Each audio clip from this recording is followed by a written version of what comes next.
자, 수업 들어가기 전에 질문이 들어왔었는데, 가능하면 질문을 좀 제가 여기서 기다리고 있을 때 질문 좀 해주시고요. 자, 등기는 명의자가 합니다라고 했죠. 그럼 매수자가 부동산을 매매로 취득했습니다. 그럼 매도자가 하는가, 매수자가 하는가? 매수자가 이전 등기해야 되니까 당연히 등록면허세는 누가 되는가? 매수자가 내야 되겠죠. 다만 취득 등기니까 취득세로 가되 취득세로 가세할 수 없으면 뭘로 하라? 등록면허세로 하라라고 했죠. 그러면 이때 등기를 본인이 등기소 가서 직접 할 수도 있고요. 본인이 직접 가서 할 자신이 없으면은 법무사한테 맡기는 수밖에 없죠. 뭐. 그래서 이제 법무사 맡기면 당연히 대행 수수료죠.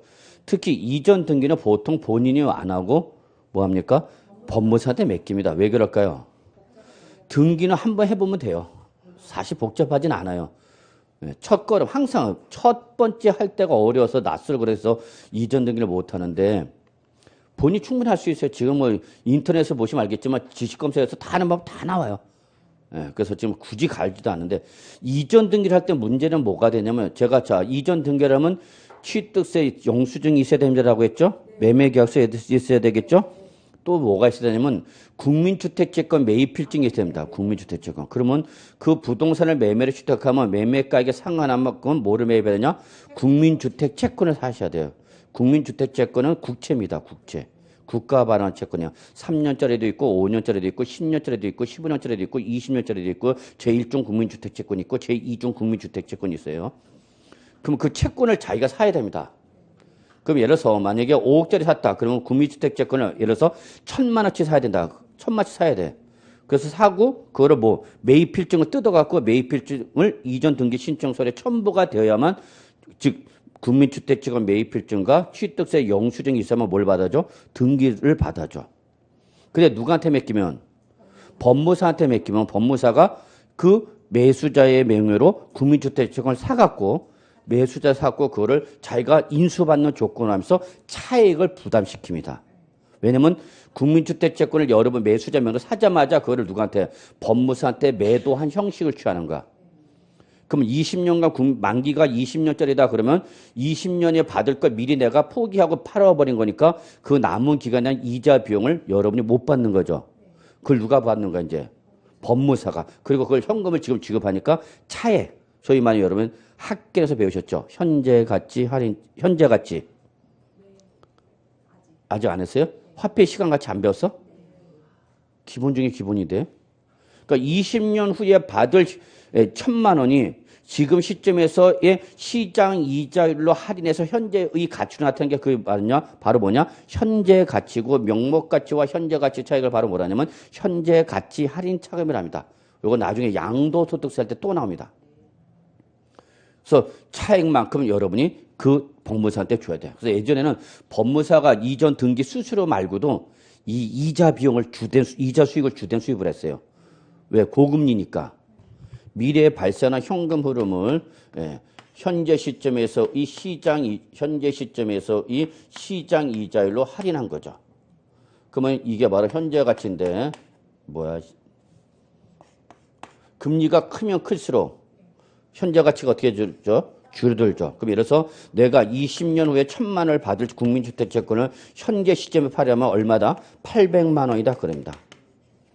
그러면 여러분은 채권을 사면 얼마를 주고 사냐? 1,000만 원을 다 줬어요. 액면가. 왜냐하면 국채이기 때문에 현재 가치로 사지 못하고 액면가에 다 주고 삽니다. 그러면 차익 얼마 발생해?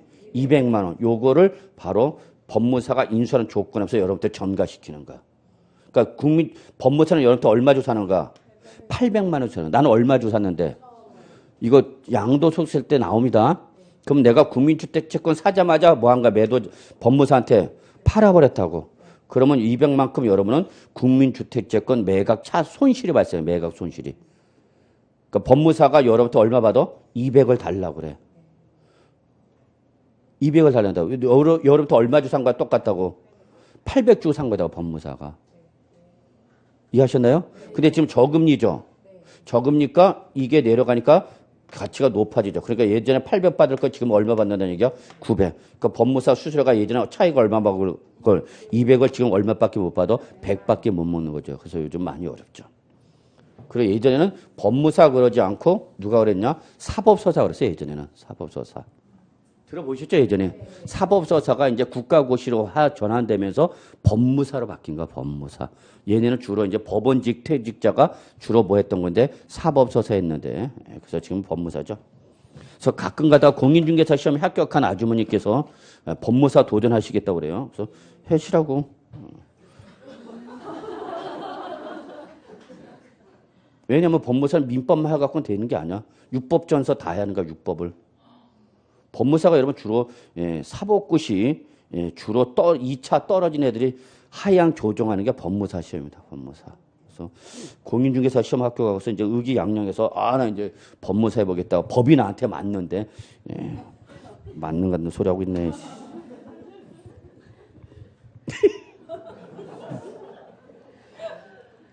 그래서 공인중개사가 되시면 여러분 전지에 전능하신 분이 돼갖고 모든 상담을 다 받아줘요. 그래서 예전에 공인중개사 사무실 앞에다 이렇게 했었죠. 무슨 상담, 무슨 상담, 무슨 상담, 대출 상담, 뭐 투자 상담, 세금 상담, 별 상담, 인생 상담까지 써놓는 분들이 있어요.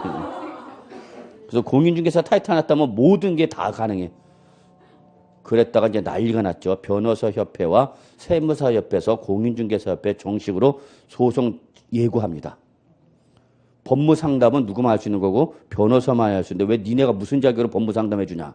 그 다음에 세무상담, 그건 누구만 하는데 세무사만 하는 건데 왜 니가 내가 하냐 해갖고 앞으로 이거 상담하면은 정식으로 소송 걸겠다. 그래갖고 그다음부터는 공인중개사 사무실 보면 여러분 요즘은 무슨 상담이 거의 없어져 있어요. 걸어 있는 건 그냥 한번 목숨 걸고 하는 거고. 좋습니다. 그래서 여러분 결론 내겠습니다. 등록 면허세 명의자라는 거 확인하고요. 자, 179조 비과세 가십니다. 비과세. 별표 하나 정도. 이나 뭐 단독 문제로 출제될 가능성은 매우 낮습니다. 매우 낮습니다. 요것만 확인하시면 되겠습니다. 1번 국가 등에 대한 등록에 대한 비과세였습니다. 찾으셨나요? 예, 같이 보죠. 본문. 국가, 지방자치단체, 지방자치단체죠. 밑줄 쫙 치시고 한 줄로. 누구랬죠, 여러분? 과세권자죠. 그 다음에 다시 밑줄 외국 정부. 다시 밑줄 주한국제. 그래서 밑줄에 3개 나와야 됩니다. 그래서 이들이 뭐 하면 자기를 위해서 뭐 하면 등기 등록하면 이때는 등록면허세 과세하겠다 안 하겠다? 안 하겠다. 다만 밑줄 들어갑니다. 대한민국 정부가 등기 등록하는 것에서 과세는 외국 정부. 밑줄 과세는 외국 정부. 그럼 우리나라도 어떻게 하겠다? 과세하겠다. 이걸 뭐랬죠? 제가 상호주의랬죠. 상호주의. 그래서 항상 외국 정부가 나면 여러분 뭐 확인하라? 상호주의. 니네가 비과세하면 우리도 비과세. 니네가 과세, 우리도 과세. 그래서 항상 여러분 요 단서는 뭐와 연결된 거야? 외국 정부와 연결된 거라는 거 잊지 마시고요. 그래서 항상 외국 정부 나오면 뭘 확인하라? 상호주의 확인하라. 그것만 확인하시면 됩니다. 이거 1번 보면 이거 어디서 봤었는데? 어디서 봤었어요? 예, 취득세 비과세와 똑같습니다. 적으세요. 취득세와 동일. 취득세는 취득만 바뀌면 되는 거고요. 등록면허는 등기로만 바꿔주면 되는 겁니다. 그래서 결론은 과세권자는 여러분 취득세, 등록면허세, 재산세 등 모든 지방세 비과세입니다. 예. 자, 그 다음에 그 밖에 비과세 보시면요. 1번 회사의 정리나 특별청산에 관해 법원의 촉탁으로 인한 등록. 여기 밑줄 법원 촉탁. 자, 법원장이 등기소장한테 촉탁 등기했네요. 그러면 이때는 뭐다? 비과세. 더 이상 볼 필요 없습니다. 2번 누르만 보겠습니다. 행정구역의 변경, 주민등록번호 변경, 지적소관청의 지번 변경, 계량단위 변경, 등기 등록 담당 공무원의 착오 및 이와 유사한 사유로 인한 등기 등록으로서 다음 페이지 주소, 성명, 주민등록번호, 지번, 계량단위에 대한 자 밑줄 합니다. 단순한 표시사항에 대한 변경, 회복, 경정, 등기 등록은 비과세다. 그래서 결론은 뭐냐? 단순한 뭐 표시 변경, 회복 또는 경정, 등기 등록은 비과세인데 옆에다 적으세요, 여러분. 이거는 개인의 권리를 보호하기 위한 등기가 아니라 어떤 행정 절차, 행정 업무의 변경입니다. 개인의 권리에 대한 등기가 아니라 행정 절차 또는 행정 업무의 변동으로 인한 등기입니다. 예를 들어서 지적소관청의 지번 변경, 지번 변경은 개인이 하는가? 행정관서에서 하는가? 행정관청이 하는 거죠. 무슨 말인지 이해하시나요? 예, 그러니까 이거 따로 외울 필요가 없어. 그냥 이거는 행정기관 또는 행정 업무의 변동에 따른 등기다. 이렇게 보시면 되겠습니다. 자, 그래서 제가 작년에 강의할 때 등록면허세 만약에 비과세가 나오면 3번밖에 없다 그랬어요. 3번밖에. 나오면 이것밖에 없다. 귀신같이 이게 종합문제 3번이 그대로 나옵니다. 그러니까 우리 저랑 같이 공부한 사람은 교수님이 냈나? 그러죠. 우습죠? 그러나 시험 보면 알게 돼요. 그래서 결론, 공부상 지목이 묘지인 등기 등록은 비과세입니다. 그래서 밑줄 지목이 묘지인 토지 등록 이미 노출됐죠? 작년. 그래서 올해는 뭐 나올 가능성은 저는 거의 없다 봅니다만 어쨌거나 종합 문제는 언급될 수 있다. 이때 묘지가 뭔지 모르겠다. 오세요. 그분 아주 묻어버리면 되니까. 자, 4번은 볼 필요가 없어요. 왜? 면허니까. 그래서 제가 작년에 등록면허세 비과세가 나면 딱 상호주의 하나 하고 지목을 잘 봐라. 지목이 묘면, 묘지면. 이때는 등록면허세보다 비과세. 그리고 하나 더 주세요. 재산세도 비과세입니다. 공부상 지목이 묘지인 토지는 등록면허세, 재산세 다 비과세다고. 단 적으세요. 취득세는 과세입니다. 그래서 주의하라 그랬어. 제가 주의하는 의미가 있어서 주의하라 그러는 거예요. 다시 한번요. 공부상 지목이 묘지에 대해서 등록할 때는 등록면허세 비과세, 소유할 때는 재산세 비과세, 취득할 때는 과세. 적어놨어요? 그리고 적어놓으세요. 옆에다 가로를 닫고 특례세율 2%로 과세합니다. 취득세를 과세할 때 표준세로 과세하는 것이 아니라 특례세율 몇 프로 과세한다고요? 2%로 과세한다. 이렇게 적어놓으세요. 나중에 또 취득세 때 다시 설명 들어갑니다. 그래서 등록면허세 이걸로 끝. 더 이상 볼 필요 없고요. 자, 과세 표준 갑시다 이제. 자, 지금부터는 이제 우리 등록면허세 계산하겠습니다. 등록면허세. 그래서 이때의 등록면허세 계산 당연히 뭐에다가 과세표준에다 뭘 곱하는 거죠, 여러분? 세율을 곱하는 거죠. 그래서 뭐가 나온다? 산출세액이 나오는 거죠. 이것은 모든 조세의 기본이며 공통이며 예외가 없습니다. 그래서 어떻게 외우라서요? 과세산 이렇게 외웠죠. 자, 이때에 우리 취득세 과표는 뭐였죠, 여러분? 취득세 과표는 취득 당시의 가액이었어요. 그리고 이 취득 당시의 가액을 결정하는 방법은 세 가지로 나눠집니다. 그랬죠. 뭐와 원칙과 뭐와 예외와 뭐 특례 이렇게 세 가지로 있습니다. 그랬습니다. 원칙은 취득자가 뭐한 가액이죠? 신고한 가액이죠. 그러나 이러한 신고를 하지 않았거나 신고하기 시가표준보다 적을 때는 과표는 뭐가 된다 여러분? 시가표준액이 됩니다. 그래서 시가표준액. 그러나 국지회수 공판장과 부동산 거래 신고와 검증이 이루어질 때 뭘로 간다? 사실상 취득하게 된다. 이거는 기본 중에 기본이기 때문에 꼭 기억해 주시고 정리해 주셔야 됩니다. 다시 한번 강조합니다. 여기 취득세 과표를 결정하는 기본적 구조였습니다. 근데 우리 이제 뭘로 왔죠? 등록 면허세로 왔죠? 예, 그렇기 때문에 이때의 등록 면허세는 요겁니다. 뭐? 등록 당시 요것밖에 차이가 없어요. 그래서 취득세는 취득 당시라면 등록 면허세 뭐 할 당시? 등록 당시. 나머지는 똑같습니다. 그래서 여러분 거기 등록 당시 가액 180조 맨 밑에 나와 있네요. 같이 한번 볼게요. 180조 맨 밑에 본문 180조 맨 밑에 부동산, 선박, 항공기, 자동차, 건설기계의 등록에 대한 등록면허세는 과표는 등록 당시 가액으로 한다고 그랬죠, 여러분? 예, 여기서 밑줄 부동산만 보시면 돼요. 부동산 밑줄. 선박, 항공기를 볼 필요 없다는 얘기가 아니라 부동산에 대한 등록면허세 과표는 무슨 당시? 등록 당시. 그래서 요거 등록 당시 요거만 동그라미 쳐주면 되죠. 취득세는 그걸 등록을 뭐로만 바꾸면 된다고? 취득 당시를 취득으로만 바꿔주면 된다고. 그럼 여러분 다음 페이지에 181조 1번, 2번, 3번에 양가로 1번 있죠? 큰 1번 원칙, 큰 2번 예외, 큰 3번 특례, 양가로 1번 있죠? 취득세 과표를 뭐 하는 경우? 사실상 취득. 자, 여기까지 묵습니다. 원칙부터 양가로 1번, 3번이 양가로 1번까지 묵고요. 이거 어디서 봤었네요? 취득세와 동일 적어놓으시기 바랍니다. 결론, 원칙, 예외, 특례는 뭐와 똑같다고요? 취득세와 똑같습니다. 그래서 등록면허세에서는 물어볼 가능성, 즉 답으로 물어볼 가능성은 거의 없습니다. 왜 없어요? 취득세에서 이미 물어봤기 때문에. 그래서 등록면허세의 과표는 바로 양가로 2번이 아주 중요합니다. 별표 3개. 양가로 2번, 특례의 양가로 2번. 이거는 등록면허세에서만 나는 독특한 규정입니다. 그래서 이게 중요하다는 얘기입니다. 그래서 양가로 2번 같이 봅시다. 등록 당시에 밑줄 자산 재평가나 감가상각 등의 사이로 가액이 어떻게 됐대요? 달라진 경우. 이게 조건이네요. 취득 당시와 등록할 당시 가액이 어떻게 했다? 달라졌다. 왜 달라졌대? 그렇죠. 자산 재평가나 감가상각 등의 사이로 달라졌대. 취득할 당시 가액이 아니라 등록할 당시 가액이 달라졌대. 그러면 동그라미 칩니다. 시뻘겋게. 어떻게 하라고? 변경된 가액입니다. 변경된 가액. 이게 중요한 겁니다. 그래서 결론, 등록 당시에 자산 재평가나 감가상각 등의 사이로 가액이 달라졌다. 그럼 무슨 가액이 나와야 된다고? 변경된 가액이 나와야 돼. 그럼 이때 변경된 가액은 뭐로 말하냐? 등기 1 또는 등록 현재 법인장부나 결산서 등으로 뭐 증명되는 가액을 말한다. 이렇게 나왔죠. 거기까지 화살표 연결시키시면 될 것 같아요.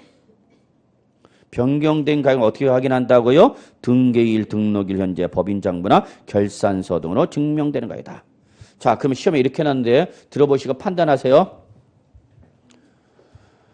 등록할 당시에 자산 재평가나 감가상각 등의 사이로 가액이 달라진 경우에도 법인 장부가액에 의하여 사실상 취득가격이 증명되는 경우는 사실상 취득가격을 과세 표준한다. 맞는 말이야? 틀린 말이야?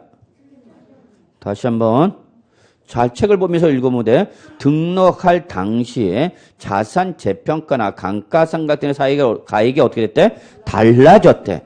그렇지만 법인 장부 등에 의하여 사실상 취득 가격이 증명될 때는 사실상 취득 가격을 등록 면허세에 과세 표준한다. 이렇게 나오면 맞는 말로 해석해야 돼? 틀린 말로 해석해야 돼?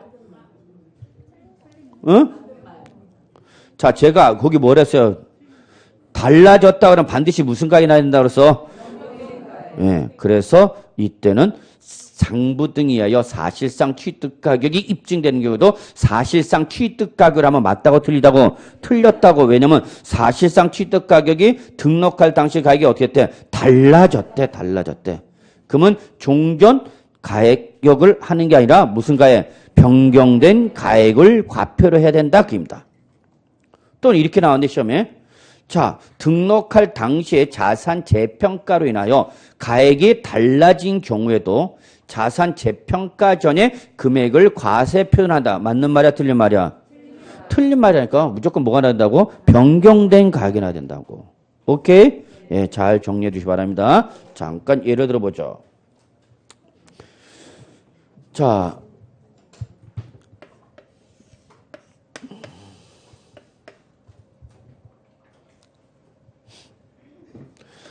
제가 토지를 취득했습니다.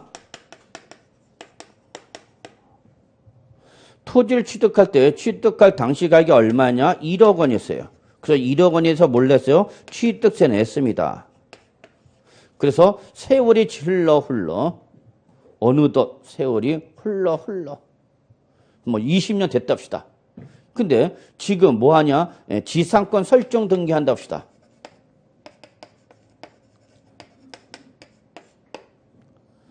근데 제가 중간에 요 당초 취득할 토지 가격이 얼마였는데 1억 원이었는데 얘가 어떤 그 이후에 시세가 증가되면서 얘가 얼마짜리 했냐? 10억짜리가 됐어. 얼마짜리? 10억짜리가 됐다고. 10억짜리. 그래서 20년 후에 당초 취득한 후에 20년 후에 얘가 얼마짜리 됐다? 10억짜리 됐습니다. 그러면 이때 법인은 장부상에 얼마로 잡혀 있어요? 1억으로 기재됐어요. 왜냐하면 회계 처리할 때 역사적 원가주의 방식에 따라서 당초 네가 무조건 취득할 때 거래가액을 장부상에 기재하라. 그래서 얼마짜리 했냐면 1억. 근데 지금 시세는 얼마짜리라고? 10억짜리야. 10억짜리로 바뀌었다고.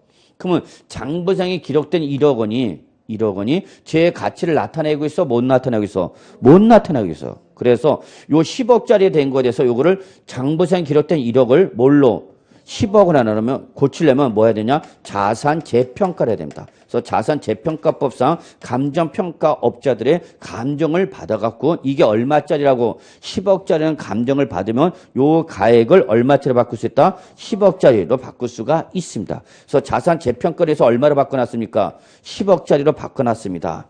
그런데 요 토지에 대해서 뭘 설정한답니까? 지상권 설정 등기합니다. 그러면 좀 이따 배울 겁니다. 지상권을 설정 등기할 때는 부동산 가액을 과표를 합니다. 지상권 설정 등기할 때 무슨 가액을? 부동산 가액을 과표를 한다고. 근데 당초 취득가액 얼마고? 1억이고 자산 재평가에서 변경된 가액은 얼마고? 10억. 그러면 이때 등록면에서 계산할 때 어떤 거를 과표를 할 거냐? 그 얘기입니다. 그러면 자산 재평가나 감가상가액 등의 가액이 어떻게 되면 달라진 경우는 그때는 무슨 가액? 변경된 가액으로 하라 그 얘기입니다.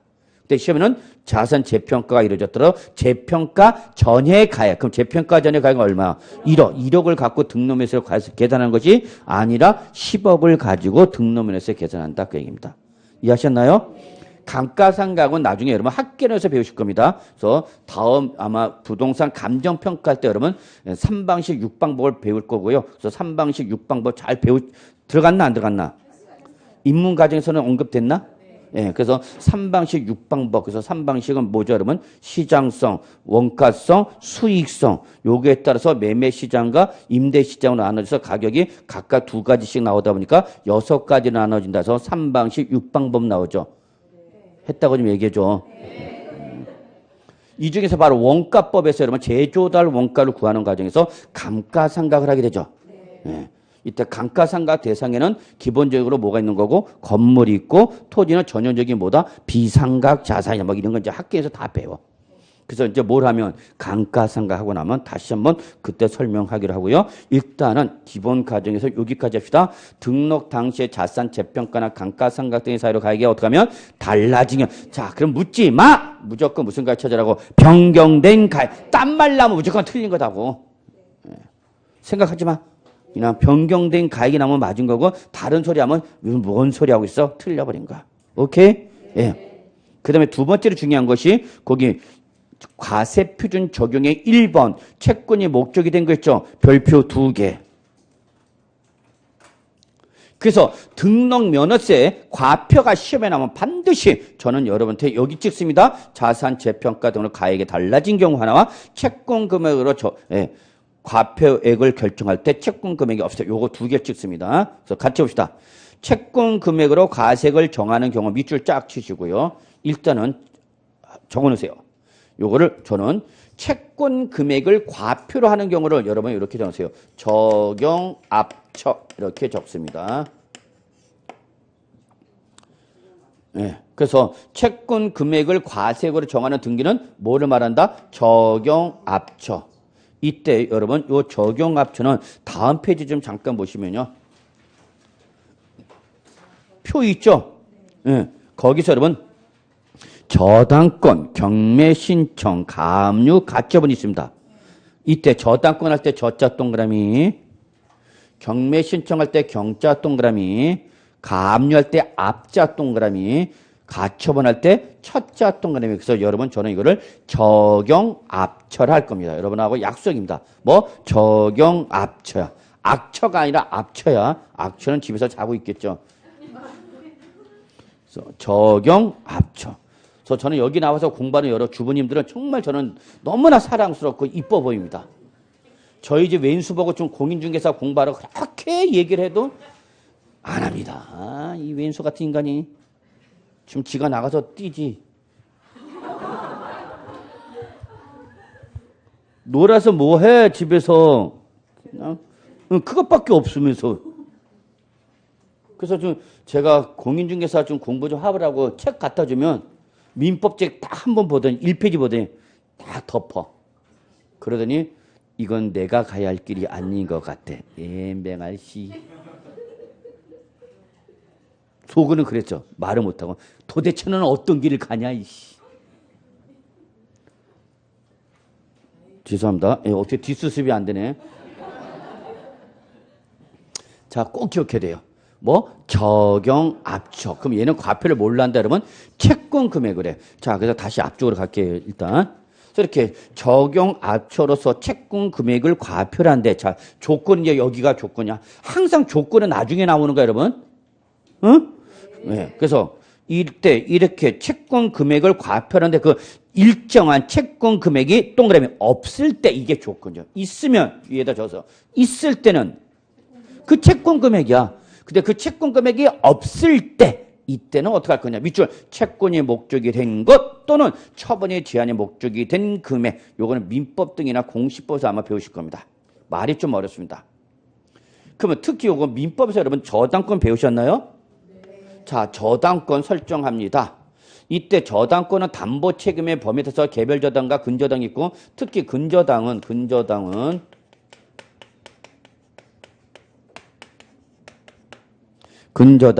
그 담보 책임의 범위에 따라서 포괄 근저당도 있고요. 한정 근저당도 있고 그렇습니다. 그래서 이렇게 근저당은 한마디로 말해서 미래에 발생할 채무에 대해서도 담보 책임을 부담하기 때문에 이러한 근저당권일 때는 일정한 금액이 확정되지가 않아요. 미래 금액까지 담보 책임을 부담하기 때문에 요 자세한 내용은 여러분이 어디서 배운다고요? 민법에서 아마 배우실 겁니다. 배웠거나 배우실 겁니다. 자, 이렇게 일정한 채권 금액이 없을 때 그때는 뭘로 알아요? 여러분 밑줄 채권이 목적이 된 가액 또는 뭐 처분의 제한이 목적이 된 금액. 그러면 이때 채권이 목적이 된 것 위에다가 샘플로 뭐가 있느냐 적어놓으세요. 채권 최고액을 적으시기 바랍니다.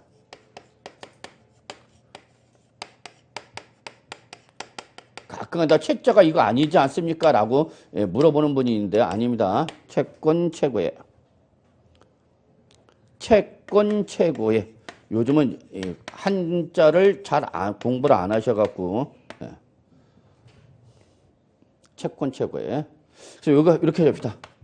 내가 은행에서 여러분 대출금 1억을 받았어요. 대출금 얼마 받았다고요? 1억.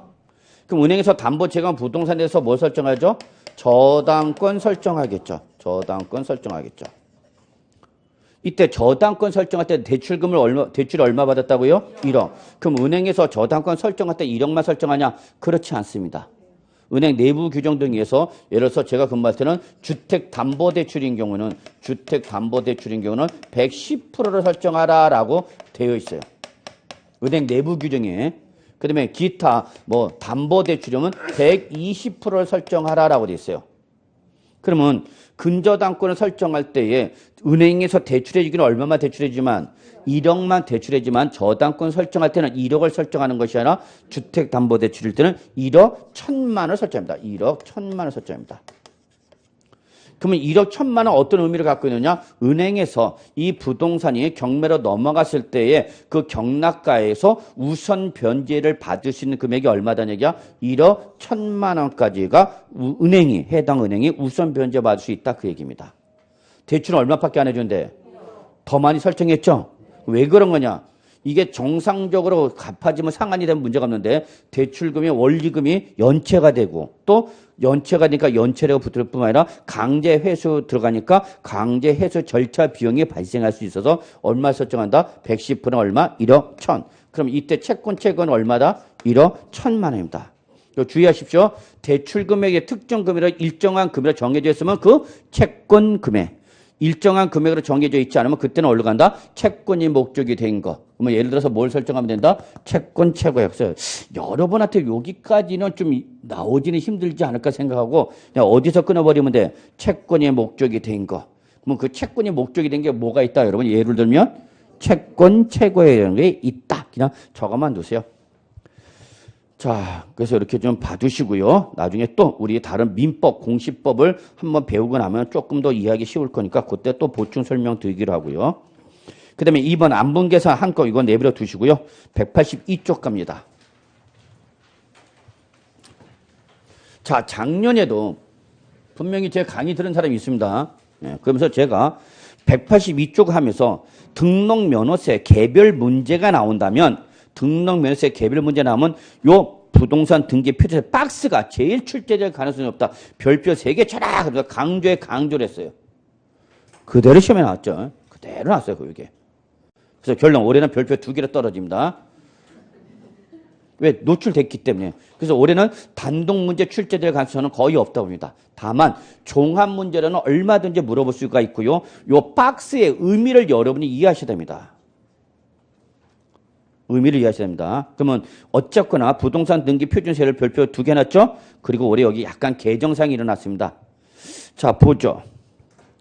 제가 아까 소유권 취득 등기는 어디로 간다고 그랬죠, 여러분? 취득세로 과세가 되는 게 원칙입니다. 라고 말씀드렸습니다. 다만 예외적으로 취득세로 과세할 수 없는 예외들은 어디로 하라? 등록 면허세로 하라 그랬어요. 그래서 뭐 여기 등록 면허세니까 뭐가 있어요, 여러분? 소유권 보존 등기가 있고 이전 등기에 따른 등록 면허세 세율이 나와 있죠. 그럼 어떤 분이 이렇게 얘기합니다. 아니, 그럼 교수님 부동산 취득하면 취득세도 내고 그 취득에 따른 이전 등기라면 등록 면허세를 또 내는 겁니까? 아니야, 또 내는 게 아니야. 취득세를 내는 게 원칙이라고.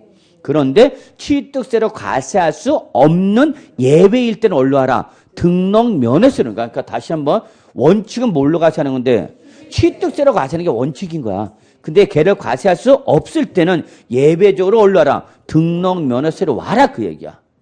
그래서 등록 면허세라도 내면은 뭐가 나올 거고 영수증이 나올 거고 그 영수증을 이전 등기 신청서에 첨부해서 어떻게 하라? 등기소 가서 등기 신청하라 그 얘기입니다. 오케이? 자, 그래서 여기서 소유권 보존 등기와 이전 등기에 따른 과표와 세율이 나와 있죠. 자, 과표는 여러분 무조건 소유권은 무슨 가액이죠? 부동산 가액입니다. 그래서 출제는 이걸 잘 물어보지는 않습니다. 장난치기 없거든요. 그래서 여기는 뭘 중요하다 그래서 세율이 중요하다 그랬어요. 세율이 중요하다. 세율이. 그래서 보존 등기면 자, 책이 얼마나 하세요, 여러분? 1000분의 8. 몇 프로란 얘기야? 0.8%다는 얘기야. 자, 유상 이전 등기를 할 때는 몇 프로였어요, 여러분? 2%. 그 다음에 상속 등기할 때는 1000분의 8. 0.8. 그 다음에 상속의 무상, 적어놓으 했죠? 뭐, 증여 등을 생각하시라고 그랬죠? 증여, 기부 등을 생각하시고. 또 뭐, 시효 취득할 때 대가 지급하지 않았다? 무상이죠, 뭐. 그럴 때는 1000분의 얼마? 15. 몇 프로죠? 1.5. 이걸 외우셔야 됩니다. 그래서 작년에. 그래서 결론 내면 소유권 보존 등기나 이전 등기는 출전이 세율을 갖고 장난칠 거다. 근데 여기 나와 있는 세율을 단순 무식하게 외우지 마라. 그랬어요. 이거는 여러분이 이미 어디서 공부한 취득세 표준세율에서 몇 프로 뺀 거다? 2% 뺀 겁니다. 그래서 바로 여러분이 알고 계신 취득세 표준세율에서 그냥 2%를 빼주세요. 그러면 됐어. 그러면 두 개를 따로따로 외우지 않아도 된다. 그 얘기입니다. 이거 적어놓으랬어요. 이거. 그리고 요거는 바로 종전 등록세 세율을 말합니다. 라고 했어요.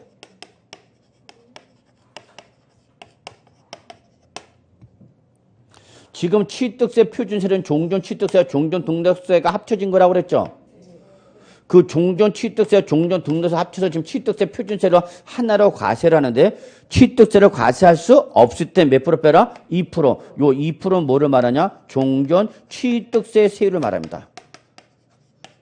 그러면 지금 종전 취득세 세율과 종전 등록세가 합쳐져서 뭐가 된 건데 취득세 표준세율이 되는데 지금 취득세를 과세할 수 있다고 없다고? 없다고. 그러면 여기서 2%를 빼라는 얘기야. 그러면 남아있는 뭐만 있는가? 종전 등록세 세율이다. 자, 그러면 정리하겠습니다. 자, 보존 등기 나왔네요. 따라 외우지 마시고요. 보존 등기는 무슨 취득이죠? 원시 취득이죠. 그럼 취득세에서 원시 취득일 때 몇 프로죠, 여러분? 2.8. 그런데 뭘로 가셔야 되는 등록 면허세를 갈 때는 그 2.8에서 2%를 뺀 몇 프로? 0.8%로 내라 그 얘기야. 이해되세요? 자, 유상 봅시다. 유상. 자, 그럼 우리 취득세 표준세는 유상일 때 몇 프로였죠? 4%입니다. 그랬어. 근데 이걸 취득세로 과세를 하지 못하고 뭘로 오면 등록 면허세로 오게 되면 여기서 4%에서 2%를 뺀 몇 프로? 2%로 과세하라 그 얘기입니다. 오케이? 자, 부동산을 상속받았을 때 취득세 표준세는 몇 프로냐면 2.8%입니다. 근데 그놈을 취득세를 안 내고 뭐를 내면 등록 면허세를 내면 2%를 빼니까 0.8%가 나온 거다 그 얘기야. 오케이? 마지막 하나만 더. 취득세에서 상속의 무상취득 때 취득세는 몇 프로? 3.5. 근데 뭘로 갔을 때는 등록면허세로 갔을 때는 2%를 빼니까 몇 프로? 1.5가 나온 거다. 그러니까 따로 외우지 마시고 요걸 꼭 적어 놓으라뇨. 물론 취득세 표준세율 자체를 모르면 게임은 끝난 거죠, 뭐. 자, 그 다음에 이제는 물권과 임차권이죠. 물권과 임차권이죠. 등의. 자, 여기 잘 봐야 됩니다. 설정 등기와 이전 등기죠. 그 다음에 설정 등기와 이전 등기를 제외한 기타 등기죠. 그러면 소유권 취득 등기는 등기부상 어디죠? 갑구죠. 요거는 주로 어디죠? 을구와 주로 표제부 등에 해당하는 것들입니다.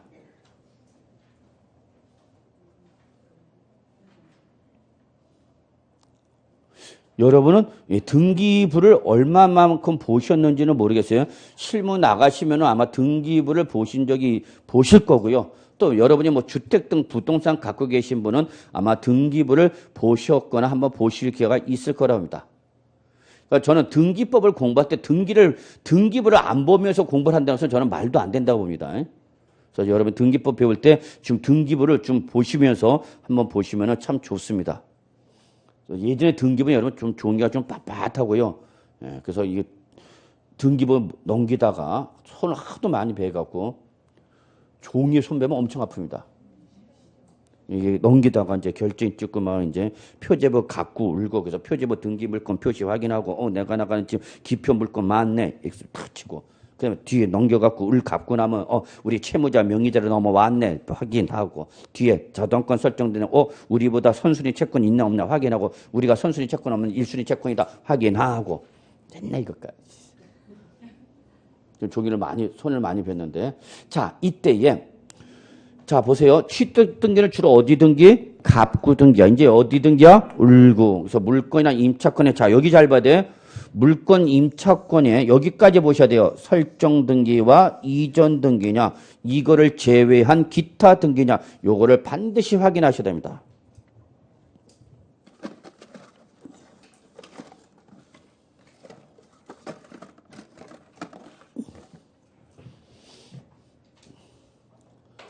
그래서 자 설정 등기와 무슨 등기 나오면 이전 등기 나오면 여러분 지방세는 항상 세율을 표현할 때 몇 분율을 표시한다고 그랬죠? 천분율. 그래서 여러분 여기서 분자는 얼마 되냐? 설이 할 때 2.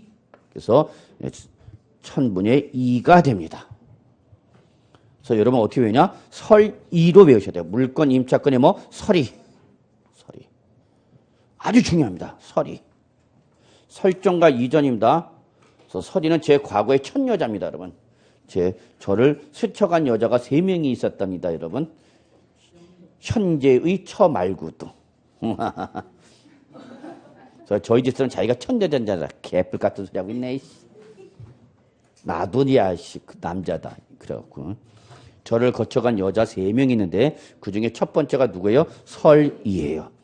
눈설자에 이빨 이자를 가진 그녀의 이름은 설이라 하지요.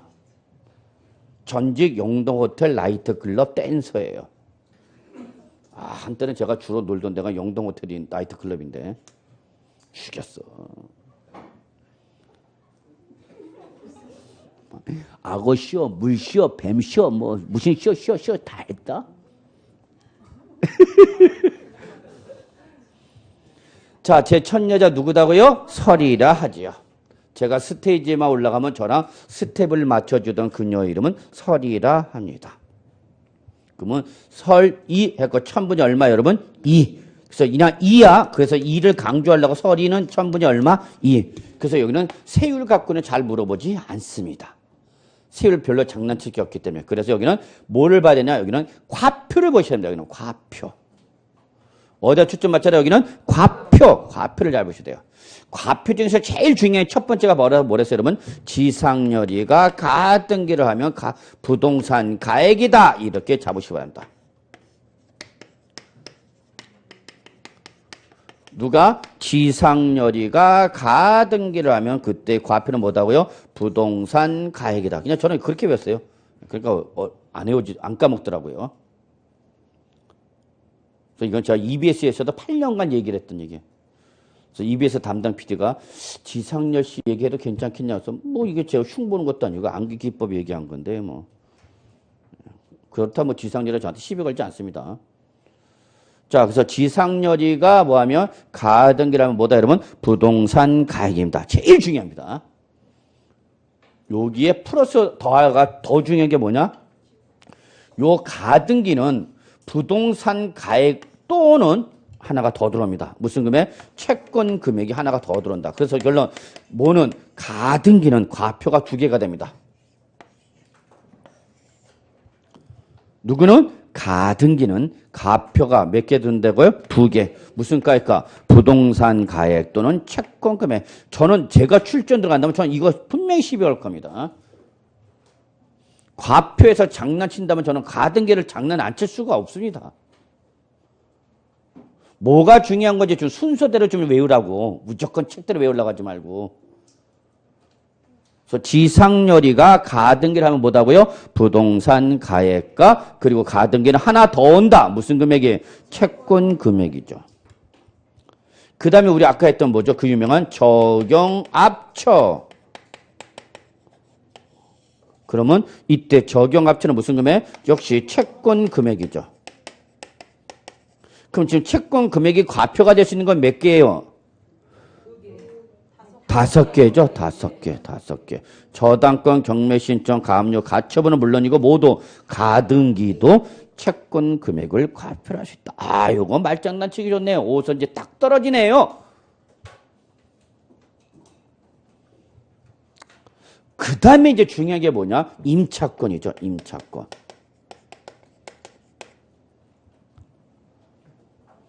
작년에 여기서 강의할 때 제가 임차권 책이 바뀌어 있다. 잘못됐으니까 주의하라. 고쳐라. 그대로 시험에 나왔죠. 임차권 설정 등기한다. 그랬더니 임대보증금과 월세 중에서 뭐라고 하라서 월세. 그것을 뭐야? 월 임대차 금액. 그대로 나왔잖아요. 그대로. 월 임대차 금액. 월세. 그래서 임차권 일단 뭐다고요? 월세입니다. 월세. 그래서 제가 이렇게 얘기합니다. 월세가 월 매대? 이렇게 얘기해놨어요. 월세가 월 매대? 그래서 임차권 설정될 때 보증금을 가지고 와라? 월세를 가지고 와라? 월세를 가지고 와라. 이게 그렇게 강조했어요. 이유가 있었죠. 왜냐? 원래 정부에서는 임차권 설정 등기할 때 과표를 월세에서 보증금으로 바꾸겠다고 그랬어요. 바꾸는 영향을 알아야 된대요. 여러분들은. 자, 종전에 뭘 갖고 하다가 월세 갖고 있다가 임차권 설정 등기 과표를 뭘 하겠다고요? 보증금을 하겠다. 임대보증으로. 그러면 납세보다 여름부터 유리한가 불리한가? 여름부터 유리한가 불리한가? 불리해지죠. 아니 월세가 비싸. 보증금이 비싸. 어이씨 그런 걸 왜 물어본죠? 야 여보세요. 임대하면 임대 보증금과 월세 있잖아. 그럼 일단은 임대보증금과 월세로 구성된 이 중에서 지금 뭘로 하고 있는데 월세라는데 뭘로 바꾸겠다고? 보증금. 그럼 당연히 과표가 어떻게 되는가? 올라가는 거잖아. 그래서 이게 박근혜 정부에서 바꾸겠다라고 했다가 국회에서 통과가 안 됐어요. 그래서 그 책이 수정이 안 됐으니까 주의하라. 월세로 하다. 월세. 이게 그대로 시험에 나왔네요. 자, 그래서 이게 제일 중요한 것 같습니다. 나머지 전세권은 여러분 외울 필요 없죠. 무슨 금액이죠? 전세 금액이죠, 뭐. 자, 하나 더. 지여건일 때는 뭐죠, 여러분? 요역지 가액이죠, 뭐. 그러니까 그런 거 뭐 따로 외우지 않고 여러분 신경 쓸 건 요겁니다. 작년에 제가 요것만 좀 신경 써라. 만약에 등록일수 여기 나오면 요거다. 자, 그 다음에 이제 여기 잘 보십니다. 그 밖에 등기 봅시다. 그 밖에 등기 적어 놓으세요. 책에다가. 반대 책에 놓으세요. 그 밖에 등기 옆에다가 각종 변경 등기, 말소 등기, 해지 등기, 분필 등기 등이 나오면 여기는 무슨 말이 없네? 서리가 없잖아. 서리가 있으면 1000분의 2. 서리가 없어. 그냥 각종 변경, 말소, 해지, 분필 등이 나오면 이때는 서리니까 아니니까 이때는 뭐 한 건당 얼마? 6,000원이다 라는 거 꼭 기억하라고.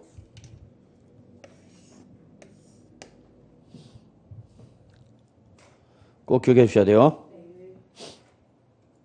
그러면 채무자 변경 등기한다. 그러면 얼마란 얘기야? 6,000원이란 얘기야.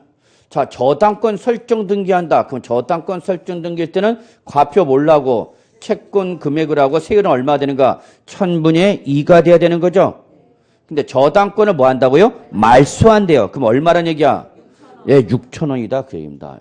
이미 등기했던 걸 없애버리는 거기 때문에 예, 또다시 내지는 않고 영수증은 있어야 되니까 얼마만 내라? 6,000원. 이때 6,000원 그 밑에 뭐와 연결되냐? 최저 한세와 연결시키 바랍니다.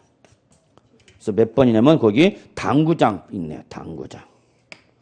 계정 대비표 바로 위에 최저 한세 있죠? 아주 중요한 규정입니다. 등록면허세에서만 나오는 독특한 규정입니다. 최저한입니다. 최저한. 그러니까 제일 적은 등기세액은 얼마다? 6,000원이다. 그 얘기입니다. 6,000원.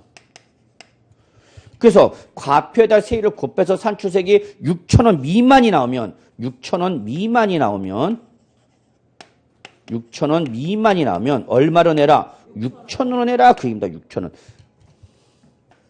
요걸 뭐라 한다? 최저 한세. 그러니까 결론 등록 면허세는 제일 적은 세액이 얼마란 얘기야? 6,000원이다. 그 얘기입니다. 비과세가 아니라 등록면허세는 제일 적은 금액이 60입니다. 그럼 시험에 이렇게 나온 거죠. 부동산 등기세액이 6,000원 미만인 경우에는 부가징수하지 아니한다. 그럼 맞는 말이야? 틀린 말이야? 6,000원 미만이면 부가징수하지 아니한다. 맞는 말이야? 틀린 말이야? 틀린 말이라고. 얼마 받는다고? 6,000원 받아먹는다고. 5,800원 나오면 6,000원 받아먹겠다는 얘기야. 이놈 많이 받아쳐먹어라 하고 주는 게 바로 뭐야? 최저 한세. 얼마 주라고요? 6,000원. 기본요금이야, 기본요금. 그래서 최저 한세가 이해가 안 되면 뭐 생각하세요, 여러분? 기본요금. 어디 가나 기본이라는 게 있잖아, 우리. 길동저 사거리에 뭐 있어? 한국간인가? 무슨 간 있죠? 또 모른 체 하고 있어. 응? 뭐로 바꿔? 아, 바뀌었어요? 아, 연락 안 했어, 나한테는.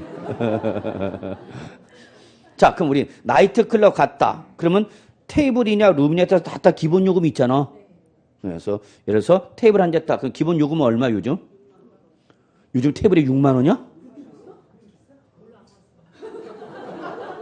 그러면 오늘 오후 수업 끝나고, 예, 한번 다 단체 한번 가보겠습니다. 예. 그래서 테이블당 기본 요금이 있어. 룸으로 들어가도 기본 요금. 자, 등록에서 기본 요금 얼마다고? 6,000원. 예, 꼭 기억해 두시고요. 자, 근데 올해 개정된 게 있네요. 개정된 거 봅시다. 거기 박스 바로 밑에 별표 하나. 자, 우리 취득세에서 주택을 매매를 취득하면 취득가액에 따라서 6억이 하는 몇 프로를 했죠? 자, 다시 꼭 기억해야 돼. 주택을 매매를 취득할 때 취득세는 취득가액에 따라서 6억 이하는 1%, 제일 적은 숫자. 6억 초과 9억 이하는 2%, 9억 초과 3%. 자, 이렇게 1%부터 3%의 세를 적용하는 주택의 경우 밑줄, 이게 조건이죠. 박스 바로 밑에 계정 대표 보지 말고 그냥 위에 박스 본문 봐. 계정 대표에 돼 있고 그 부동산 등기 표준세 박스 바로 밑에 하나 있잖아, 본문. 못 찾네. 6,000원 밑에 있잖아.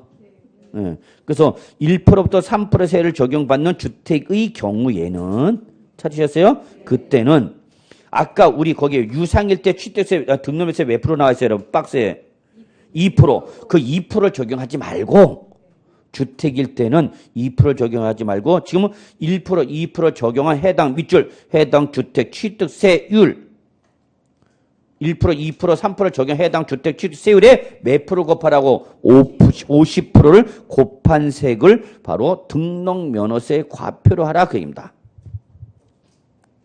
자, 무슨 말이냐면 제가 얼마 주고 샀냐? 5억 주고 샀어요.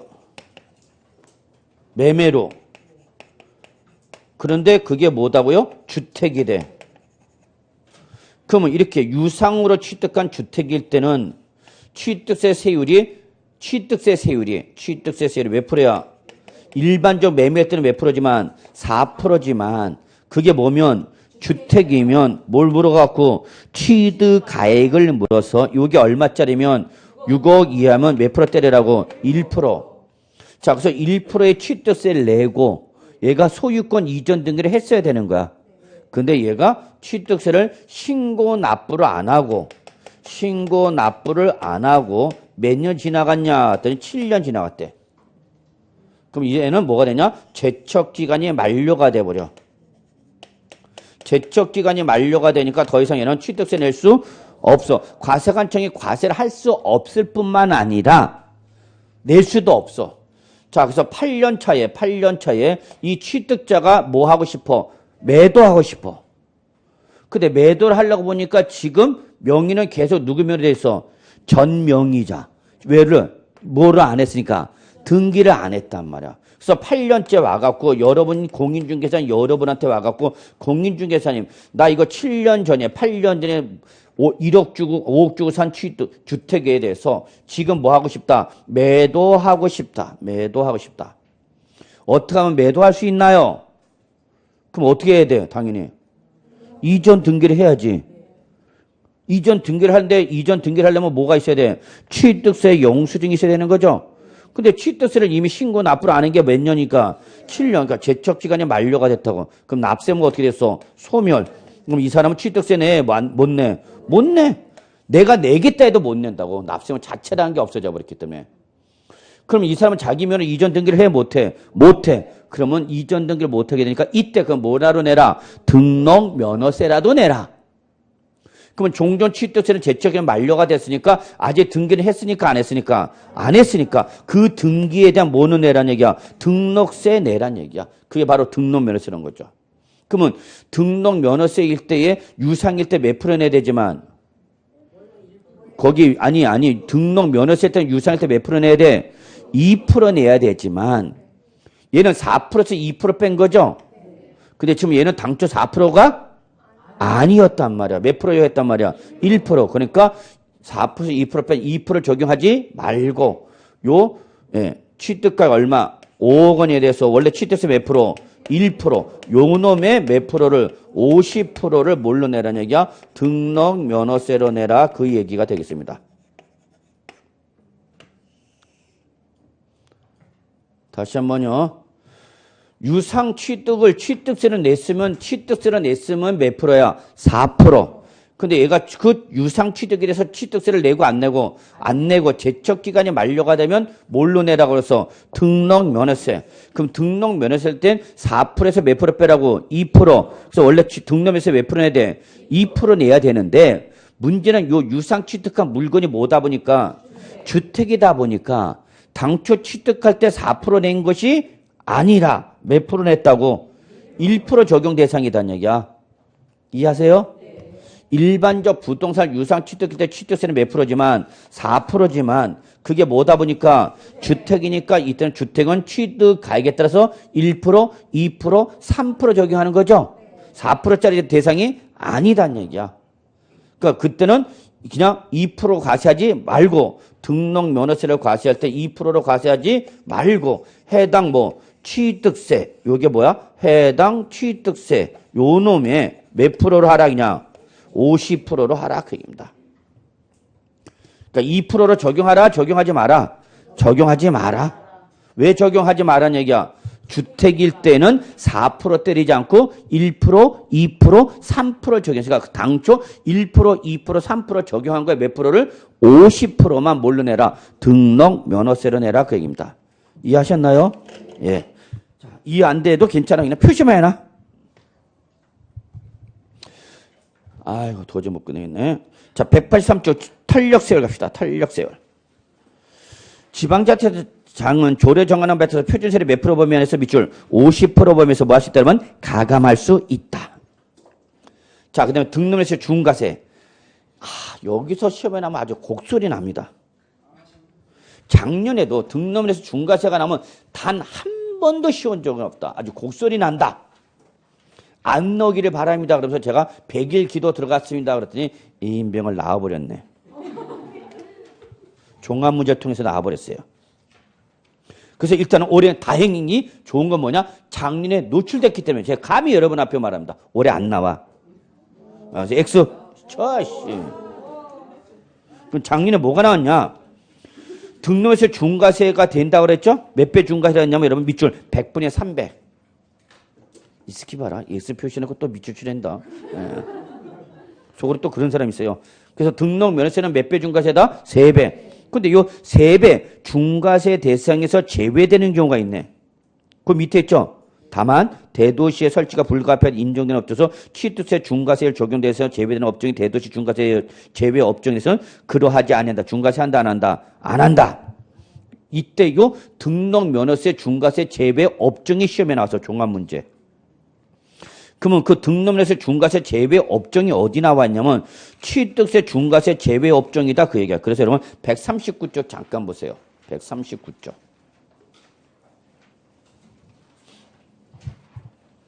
그래서 139조 참고해 보면 대도시 중과 제외 업종의 범위 나와있죠. 얘는 취득세뿐만 아니라 저 옆에다 등록 면허세에서도 중과세 제외입니다. 얘는 취득세, 등록면허세 다 중과 대상에서 어떻게 한다고? 제외하는 업종들이야. 그러면 제외되는 업종이 16번 있죠. 근데 걱정하지 마. 다음 페이지 봐봐. 또 있다? 그래서 34번까지가 제외 업종이 나와 있어. 여기서 작년에 23번이 나왔어요. 23번. 그래서 여신 전문 금융업법 제2조 15에 따른 할부 금융업은 등록 면허세 중과 대상에서 포함된다. 제외한다. 우리가 알아 몰라? 몰라. 이거 물어봐서 답으로. 그러면 이 종합 문제는 출제자가 낸 의도는 뭐냐? 그런데 다른 거는 다른 보기 지문은 우리가 공부했던 데서 나왔어요. 나중에 이제 실전 대응 요령을 가르쳐 줄까? 문제 보기 지문에 우리가 전혀 모르는 문제가 나와 답을 찾는 요령을 작년에도 제가 마지막 실전 대비를 할 때 찍는 요령 다 얘기를 해줬어요. 그래서 요 23번은 자체가 모범 답안인데 우리 이거 했어 안 했어? 안 했어. 그래서 결론은 틀려야 되는 게 맞는가? 모르니까. 근데 우리는 그 모르는 과정에서 찍는 요령을 알고 있는 사람은 이걸 골랐어 또. 신기하죠? 그래서 어려운 문제는 찍어서 맞히고 쉬운 문제는 알아서 맞히고 이게 세법이야. 그러면 합격하는 거고 알아도 실수해서 떨어지고 모르는 건 찍어서 또 틀리고 그런 문제 외로워지는 거야. 그래서 이런 문제가 나오는 의도는 딱 하나야. 출제위원회 맞추게 하겠다, 못 맞추게 하겠다. 만점 안 주겠다는 얘기야. 그래서 그런 의미로만 받아들이시면 돼요. 자, 그 다음에 어디 갔나요? 185쪽 불가징수 있죠? 예, 여기 조금 쉬었다 갑시다.